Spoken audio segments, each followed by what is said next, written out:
Awesome. I am here today with Dan Purcell.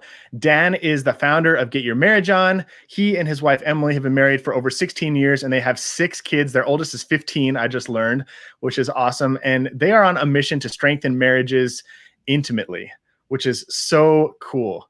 They put on a bunch of events. They have a blog. They've done video seminars, and they do whatever they can to give couples the resources to create rock solid relationships, especially in the sexual dimension of their marriage. And Dan specifically applies his background in technology to create apps designed for married couples that have been downloaded over 100,000 times. I have used his apps, and they've helped my marriage. And that's a huge reason why I wanted to have him on the show today, because his approach to helping strengthen marriages, not only does he have personal experience just in his own life, but he approaches this from kind of a technology standpoint. And I'm really excited to hear not only about how you tackle like strengthening your marriage from just your life, but also how you've approached it through your apps and other stuff that you've got going on. So thanks for being with me today, Dan. I love talking to you. Yeah, happy to be here. This is great.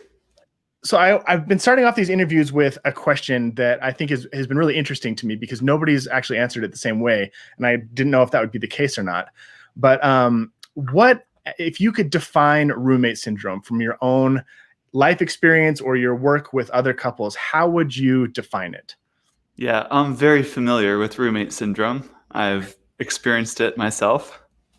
And it's not fun. Roommate syndrome to me is when you feel more like business partners, or you and your wife are running a daycare together, rather than like being romantic partners first. There's a man with 6 kids. Yeah. Yeah. I can see how probably in the past it has felt like you were almost running a daycare. Uh-huh. Yeah. It's a busy household at the Purcell residence. You're right. And at least for me, it kind of creeps up on you. It doesn't just happen. Like one day you're, giddy, lovey-dovey, and the next day you're like, not. It kind of slowly drifts into that like roommate syndrome place. What was the like alarm bell that sounded to you that was like, oh, how did we get here? Yeah. A few years ago, I had a conversation with a friend who really opened up about his love life with his wife, and how he was explaining to me things they've done that made their sex life go from where it was to like where it is now, and like how amazing things are and how they're communicating better. And I was kind of shocked, because you don't sit around talking with friends about your love life normally, right? So I was really uncomfortable. I was blushing the whole time, but he was so sincere. Like he really wanted to tell me something that was important to him. And I was uncomfortable that I was uncomfortable. So I went home that night and said, hey, Emily, I had this conversation with this guy today, and he told me about these things, and it made me realize we're probably missing out in our love life. Like, what do you think?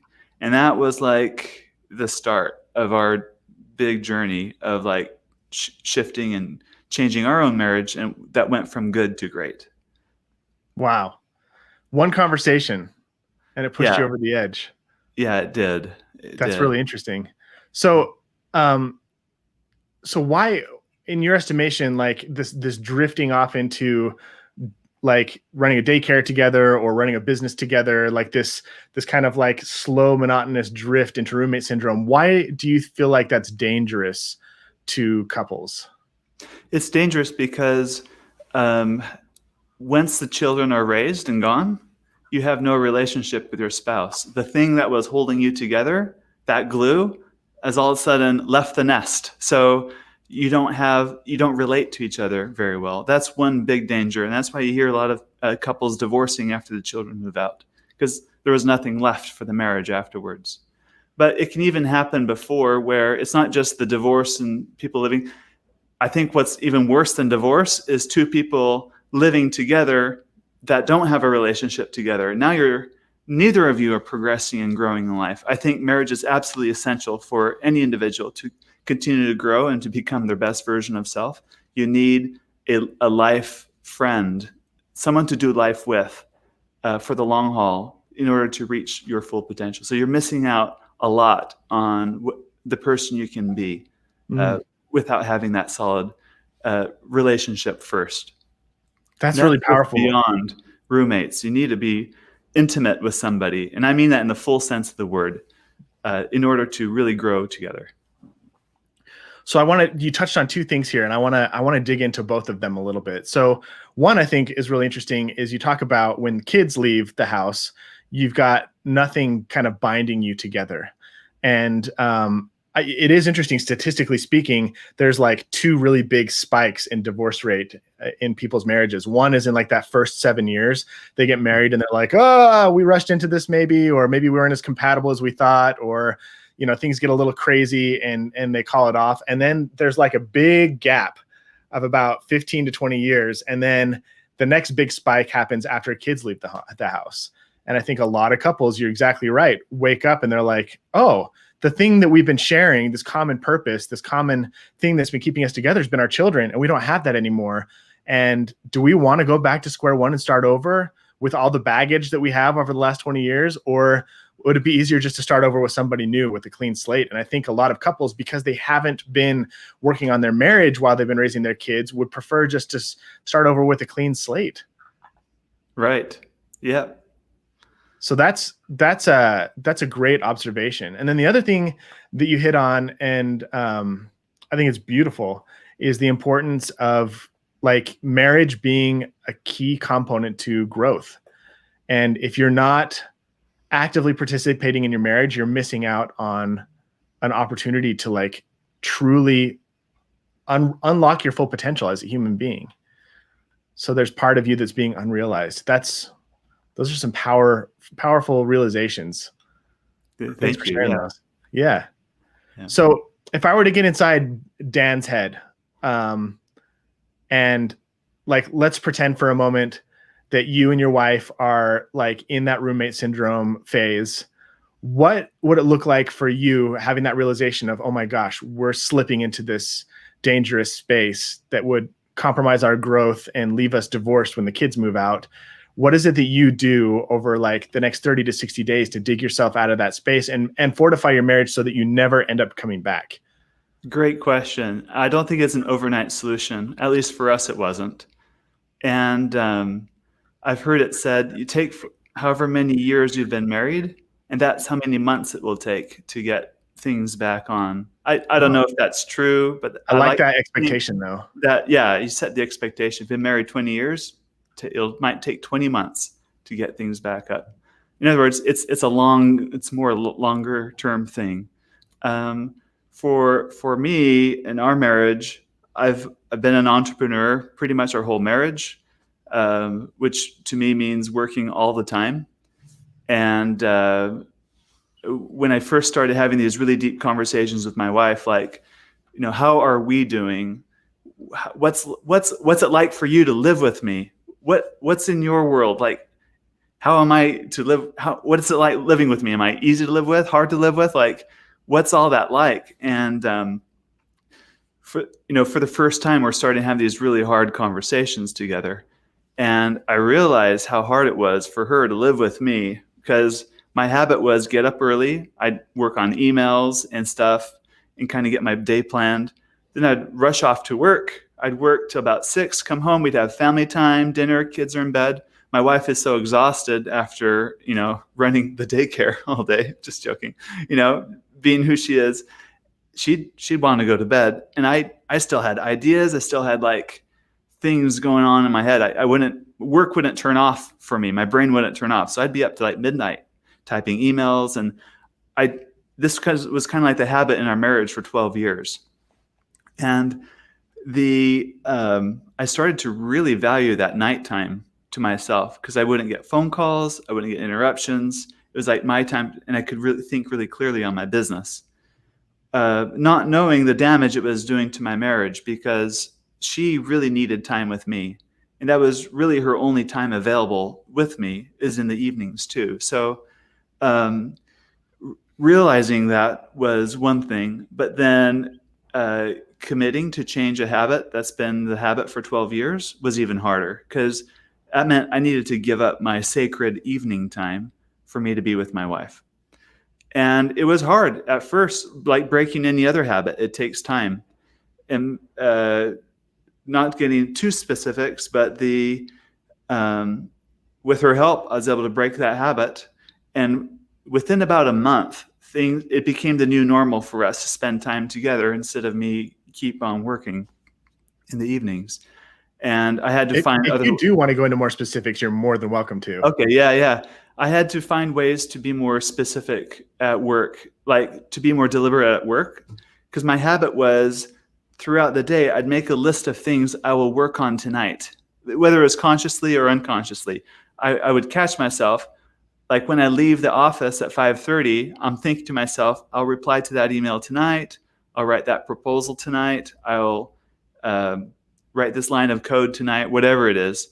And now I had to stop thinking that. There is no more tonight. It's going to have to wait till tomorrow. And that kind of shifted the way I worked, and I had to find ways to work more productively during the day. So I didn't have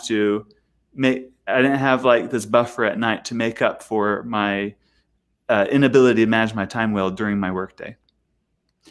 And for my wife, that meant I became more available. So she had to become more comfortable with the idea of, I'm here for her now. So there was some growth for her too, to move more into intimacy, in that she's now like,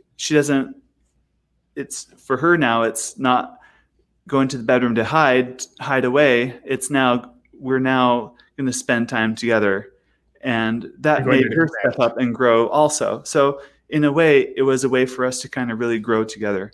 And what really spurred it was, talking about our love life and our sex life, and what things we realized we didn't know, which there was a lot of. And so a lot of that time was also spent like learning together. We bought a few books, so we were like reading together. We kind of had a little project to work on together, and having that project of like, we're going to really make our love life awesome. And this is something we both wanted. Having that project really brought us closer together too, because it kind of gave us now an excuse to do some homework and some work in the lab to really improve our relations. Yeah. I like it. Yeah. So it sounds to me like a big theme of what you're saying here is that in order to have the marriage that you want, to dig yourself out of roommate syndrome, it requires you to say no to some things that are hard to say no to. Absolutely, yes. What are some of the things? What are some of the other things that you've said no to over the years, other than like working evenings? Wow. In favor of your marriage. Something that's kind of hard for us in our family is finding time to just do a getaway with just my wife and I. It takes a brave soul to watch 6 very energetic kids. Even so much so, my parents and her parents, the grandparents, they're very reluctant to watch our kids. So but we realized we really wanted to get away just to do it. We haven't done that a lot in our marriage, and we felt like that was something we needed at least once in a while to do. But it's amazing. Once you put your mind to something, it has a way of like reaching that goal. Like when you put your mind to, I'm going to figure this out, we're going to find someone to watch our kids. It's amazing how like the universe aligns and things work out. So we were able to find someone that she just returned from as a missionary. She was in between transition time before university would start, and she was available. So she was very happy to watch our kids for a few days, and we went on a trip to Florida. And that's like one example for us. But like we decided like this is what we need. So instead of like making excuses why we can't do it, let's instead change our frame of thinking. What steps can we do to make this happen? Have you guys also set? Oh, sorry. Go ahead. There's other things to give up to and make decisions for. And that's a lot of it has to do with growing up and becoming a better person in your marriage, and becoming like showing up as you, and really loving and accepting your wife for who she is, or your husband, vice versa. And that takes some accommodation too. Like just even in the sexual realm, like most couples, we have different differences in what we like and don't like. And at first those were a source of tension and conflict. But you work through them and you learn how to accommodate and realize there's room for 2 of us in this marriage. And that takes a lot of saying no to. and a lot of saying yes to as well. So there's a lot of areas to get out of roommate syndrome where you need to learn to say Yeah. no to things. Tell me, can you go a little bit deeper into this whole there's room enough for two people in the marriage? I think that's a fascinating topic. And I'd love to hear more about whether it's your journey or some thoughts or principles that helped you kind of create space for both of you to be yourselves without feeling threatened. Oh, yeah, we can really go deeper on that. Let's see. So when you first fall in love, things feel great because you're with a person that thinks you're awesome, right? Like their love notes ooze of how like they flatter you all the time, and so you like being around them because you feel they make you feel good. And then over time, as you mature a little bit in that love, you start to go into a phase where you start noticing that they have flaws and they're actually a human being like yourself. Yep. And there's some things about them that you don't like too. So that's a difficult realization, and it's not all of a sudden all roses anymore. And then you have real life pressures like work, career, children, mortgage, and then it's easy for, if you're not careful, for resentment to creep in. Mm. And resentment to me is times you've said yes to someone or like you've sacrificed for someone when it didn't really feel like it was your choice. So you're blaming them for your choices is what resentment really is. So it accumulates over time too. And the way to grow out of that, so phase one was the lovey-dovey phase. Phase two is the, hey, we're actually human and have, we don't like you. There's things about each other we don't like. Phase three is when you can create room for both one another in your marriage. And that's, you realize that despite all their flaws and shortcomings, they're a person that you can genuinely love and be with. And they can also look at you and realize, despite your own flaws, that you have room for that. One thing that's helped me in my marriage with that specifically is to realize, for me, my values. So I took some time and wrote down things that I value. Like I value adventure. I value creativity. I value hard work. I value a passionate marriage. Those are like things on my list. And she wrote down things she values, which are going to be different than mine, and realizing that that's okay. That it's kind of like the live and let live idea. Like there's enough room in our relationship where she can let me live the things that are valuable to me. At the same time, there's enough room in this relationship that she can live the things she values. And we're going to cherish the things that we overlap on, which can be quite a bit. I mean, you came together in the first place. There was something in common. So you're going to cherish the things you overlap with and then honor each other. Like you hear it a lot in marriages where one person's a night owl, the other's a morning person. And instead of making that be a source of tension and conflict, what you're going to do is like value that I like being a night owl and value that my spouse likes to wake up early in the morning. And there's enough room in our relationship to accommodate both of those differences. And that's okay, because we're going to connect and overlap on these other values too. Instead of trying to like conform the other person to you, like I'm going to make you be a night owl too, or I'm going to make you a morning person too. You're going to find a way for both of you to accommodate each other. I love that. I love that last point that you made there. I feel like when you're stuck in that second phase, when you're starting to get irritated with the other person and maybe growing resentful, a lot of what we think is, wow, I'd be a lot happier if you were a different person. Yes. Like, I'd be a lot happier if you were more of a night owl, or if you were more of a neat freak, or if you were more of a saver instead of a spender, or, we have all these ideas that the reason our marriage is suffering and the reason that we're feeling so resentful is because our partner is messed up. And if they could just be somebody different, then our marriage would be better. But then if you're really honest with yourself, like that's a scary proposition. It's saying like, I would love to be married to you as long as you aren't who you are now. Yeah. And that can be really painful. So do you have any other tips on how to move from that place of resentment towards the place of like acceptance and kind of collaboration? Yeah, I have a few ideas. First is, I'm sorry, I lost my train of thought. You're okay. I'm throwing a lot of curveballs at you, so there's no worries. let's talk about moving out of resentment. Oh, Yeah. so people say, hey, let's work on our, like the wife will turn to her husband, honey, we need to work on our marriage. And he's like, okay. It's like, and then she's like, she starts listing off things to work on their marriage. But what she's really saying is, we need to work on your half of the marriage. Right? Yeah. Not our marriage. She's really saying is things that he needs to fix and correct. Yeah. Like, that's not working on your marriage. That's your intentions to work on them. Let's work on our marriage. Let's work on how you leave your laundry all over the floor. Yes, And let's also work on how you leave your whiskers on the counter. And let's also work on how you never put your dishes in the sink. Yeah. One of the things I'd like to work on in our marriage is the stuff that you're doing to make me miserable. Yes, exactly. But where's the talk about things like your own half? Like, you got to own your own half.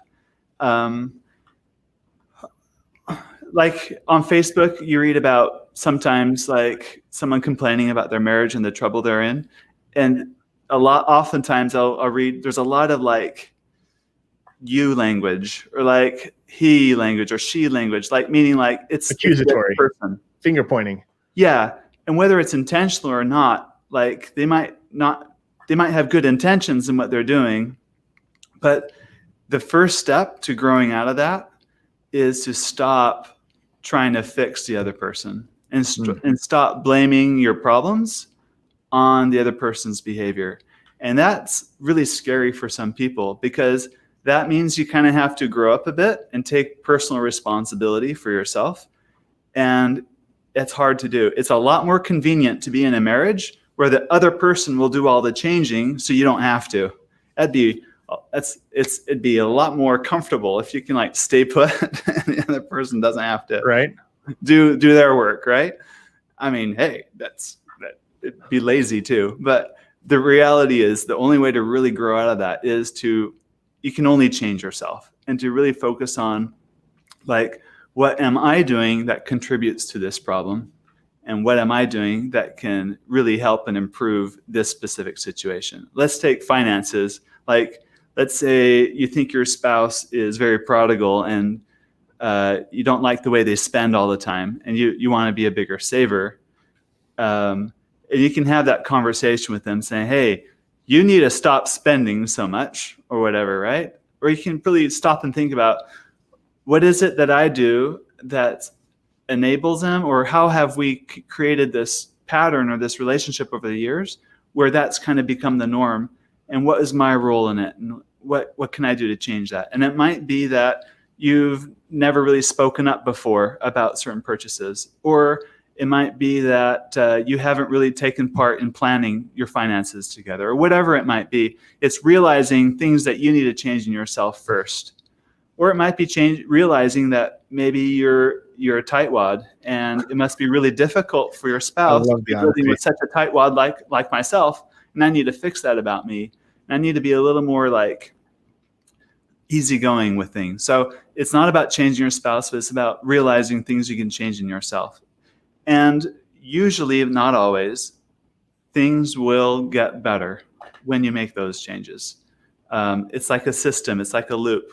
So you fix your end and it'll affect your spouse's behavior, and then vice versa. It kind of creates this loop. So that's what I think for accommodating two people in that relationship. That is great advice. And I think a lot of people are showing up to the summit trying to figure out, how do I get my partner to be different so that my marriage can be better? Like, how do I get my partner to engage in the relationship? How do I get my partner to wake up? How do I get them to start pulling their weight? How do I get them to stop like neglecting me or being mean to me or whatever? And those are all valid concerns to have, but it all starts with taking responsibility, with trying to figure out, what role do I play in the dynamic that we are participating in right now? Even if it's something as simple as, I haven't been standing up for myself. Like, I've let myself be walked on, or I haven't communicated clearly what my expectations of my partner are in the relationship. Or when I do ask my partner to participate in the relationship, it comes across as like really complainy and upset, and I'm not very pleasant to be around. Like, being responsible for those things can have a massive impact on your relationship. And it's amazing to me that when I do start looking in the mirror, how much there is there to fix when I'm actively looking at it, and when I'm when I'm not proactively looking at it, how easy it is to just like miss all of my faults and flaws and imperfections and only see my wife's. So Definitely. Yep. Yeah. tell me a little bit about how you like the apps that you have worked on kind of factor into this whole story of yours, because I have a feeling that there's an interesting reason that you kind of started building marriage apps and how that factors into the type of marriage that you're living right now. Yeah, definitely. In fact, it'd be funny to name this session Roommate Syndrome. There's an app for that. Right? Yes. So You know that's going to happen now, right? Yeah, that'd be great. So um, one of the areas that I wanted to tackle is sex in marriage, because it's a topic a lot of couples complain about when things aren't going great. It's also an area that for me required a lot of uncomfortable growth, and now I'm like, holy cow, how come no one told me about this before? This is amazing. When you're in roommate syndrome, you're not prioritizing the relationship as high as you should, and with that, the sex isn't as good. You might still be getting physical and intimate, like physically intimate, but there's more to sex than just, two bodies joining. It's also a union of your mind and your heart and your spirit too. So having an amazing sex life requires both people to show up to each other and prioritize that marriage. That being said, over time, sex can get kind of boring in a marriage if you don't keep it up. Like any other skill, it takes some time and effort to improve and get better at. So I come from a conservative background where I didn't want to Google my sexual questions because I was afraid what would show up. And not knowing really where to turn to get really helpful information for ideas to spice up my sex life was something too. And I don't want pornographic sources or things that would kind of leave me empty. I wanted something a little more wholesome, but substance to it, really helpful things. And thankfully, there's plenty out there that fit that bill. It just took some finding for me to do. And reading a book or watching a webinar is kind of boring. It'd be so much more fun if you could actually make it into a game. So we made a bedroom game app called Intimately Us. And it's a 2-player only game. And you take turns. It's doing foreplay basically. And it gets really spicy up beyond that. You can definitely customize it to your comfort level and things like that. The thing about the app that I think is good is it attacks intimacy from many different angles. First is definitely the bedroom game, which is a very direct attack. There's also a daily intimacy challenge where it's challenging every day and it gives you a suggestion or a prompt of something small you can do for your partner. And it's usually stuff you can do outside the bedroom, like leave a note for them in their purse for them to find later, or running an errand for them that they normally do that would take a load off their shoulders. It's to get you thinking about little ways to serve each other. The app also comes loaded with about 400 conversation starter topics. So across multiple categories. So when you're on a date, you can that awkward moment where you want to pull out your cell phone, but you shouldn't because you're on a date because you don't have anything else to talk about. Well, now you can pull out your phone, but now engage in a conversation together. Instead of disconnecting from your phone, it's helping you connect. Yeah, exactly. And at least in our experience, and for many, many couples too, sometimes it makes or breaks a date night by the conversations you can have. And we've had amazing date nights where we just holy cow, we really got to know we felt so much closer together at the end because of the conversation we could have, which all started from a prompt that we got that showed up on the phone. There's also a part of the app called the Sexploration List, where a lot of times having a conversation about sex with your partner is really difficult because it's really vulnerable. And talking about your preferences and what you like and don't like is hard because you really don't know what you like or don't like, or never considered things that you might be able to incorporate to enhance your love life. So it's about 200 different questions. You answer it, your spouse answers it, and they're chunked in groups and categories. But when you finish a section, and your spouse finishes a section, it'll tell you where you both line up, or where you like answered yes to, or maybe, or not now to. So that also creates a foundation for a conversation for your love life. That's a heavy duty app. Remind everybody the name of it one more time. Intimately Us, and it's available for Android and iPhone. Very, very cool. I'll make sure that we link to that so that people have access to it. Tell me a little bit about did your idea to start that come as a result of your own experience, like learning about this stuff? Oh yeah, absolutely. So you like had that conversation with your friend, you started working on the stuff in your marriage, and then you're like, I'm an app developer. Maybe I can make this accessible to like 1 million other people. Yeah, exactly. Right.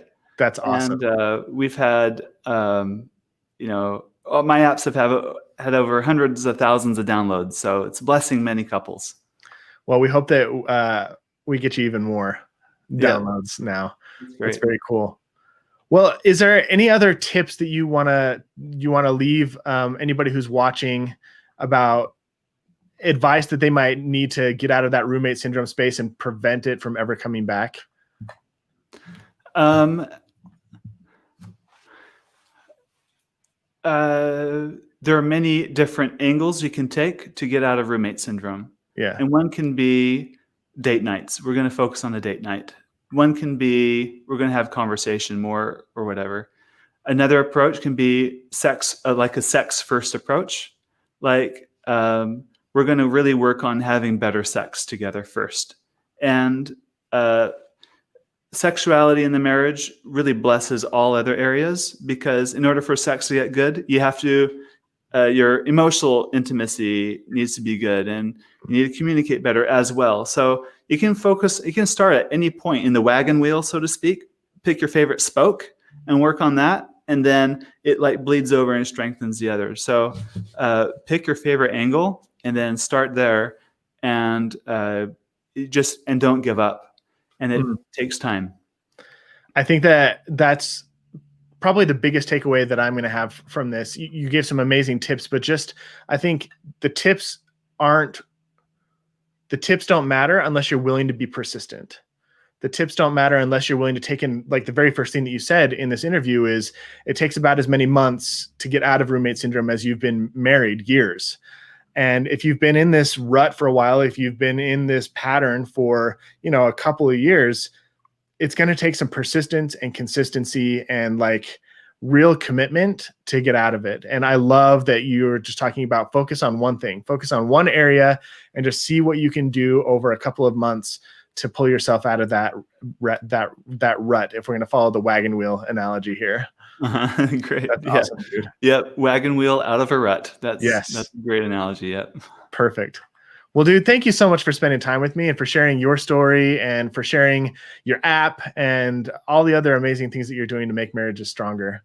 Thanks. This is an awesome session you're doing, the whole roommate syndrome thing. This is Thank great. you. I think it's something that everybody experiences from time to time. And when you feel stuck, it's easy to get feeling hopeless. And my hope is that having this many resources for people for free that they can just jump on and watch a session like yours will give them some hope and some direction. And I think the moment that you realize there's something I can do, there's something that I have control over that can make a difference and get me out of the space that I don't like that's a really powerful experience. And it definitely wouldn't happen without people like you giving up of your time and expertise. So thanks for making this awesome project possible. Thank you. Great. Yeah, you bet.